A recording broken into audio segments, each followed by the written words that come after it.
আসসালামু আলাইকুম, আমি ফুলসাদ। মায়ের দোয়া কি কোনোদিন বিফলে যায়? এই গল্প তারই জীবন্ত উত্তর, যেখানে চোখ খুলে নতুন করে দেখা হয় আল্লাহকে। তো চলুন ভিডিও শুরু করা যাক।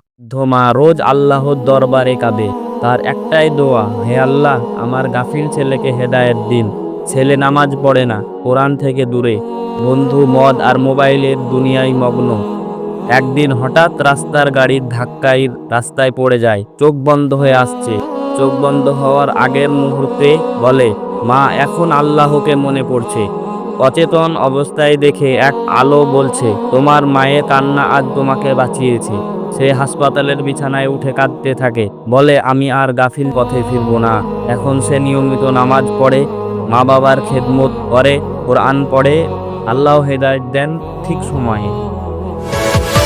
Yeah.